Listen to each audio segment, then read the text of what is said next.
Welcome back. It's not surprising that the quality and availability of credit has been hit hard by events in the finance sector, but there are hopes that conditions will improve over the next few years. Business Channel reporter Aaron Young spoke with Dr. Michael Turner, one of the world's leading experts in consumer credit and an optimist. He began by asking how significant the impact of the credit crunch has been around the world. The credit crunch could be very significant, depending on circumstances in any given economy, obviously.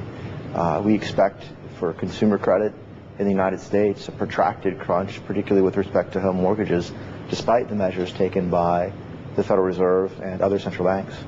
Right now there are questions about the price, the availability and the quality of credit. A lot of people say we're in the doldrums right now.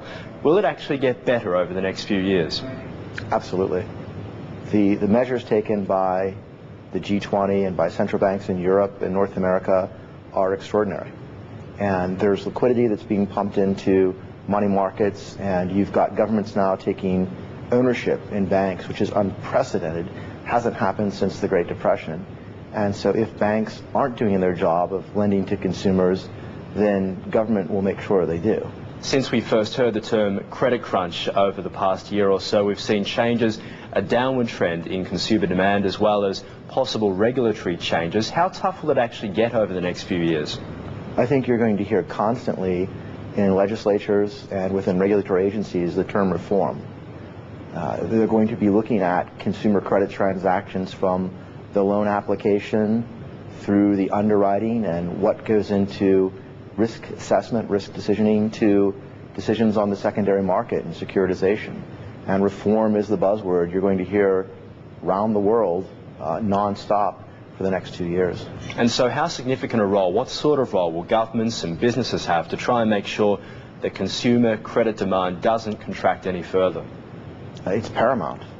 And there's nothing more significant that they could be doing from today on. And they have been, and they've really stepped up in this case, again, with unprecedented measures. You've authored this report, Roadmap to Reform. Who would actually be the big winners if the roadmap's completed as per what you say? Well, there are three big stakeholders in this in Australia. First and foremost would be the Australian borrowers, the average Australian consumer. Secondly, you'd have the lenders and the lending community. And then finally, of course, the credit reporting system, the National Credit Risk Assessment Infrastructure. Consumers win because if the reform as proposed happens, the result will be broader and deeper access to credit, meaning that those who've been shut out should have access and the terms should improve.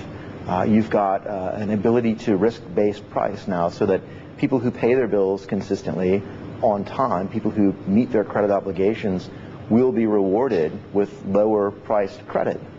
Those who haven't been able to access credit now will be able to, probably with a bit of a risk premium. Lenders now will be able to have sustainable growth in previously unserved credit markets that doesn't result in taking on undue risk. So this is actually smarter credit because they're actually extending credit to people who warrant the receipt of credit. And of course the credit bureaus will flourish through an ability to compete by offering new credit analytic products and services. So there'll be value-added services that just simply weren't possible with the negative-only system that currently exists. And then finally, of course, both the lenders and borrowers will benefit because having more information makes it possible to combat identity theft and identity fraud. So fraud losses will decrease as well. I was going to ask you about fraud because technology, of course, is changing to make it harder for fraudsters, but it's also making it easier for fraudsters at the same time. How significant a threat is it now? Is it worse than what it used to be? Is it going to get worse? Well, fraud, of course, is a significant threat, but as you rightly point out, technological changes have made significant advances in tools to combat fraud. You've got neurological networks that now learn in real time and detect patterns of fraudulent behavior, and so they do make it harder over time to conduct or implement acts of identity theft and identity fraud. Now, these tools, of course, will be enabled and empowered with the additional information.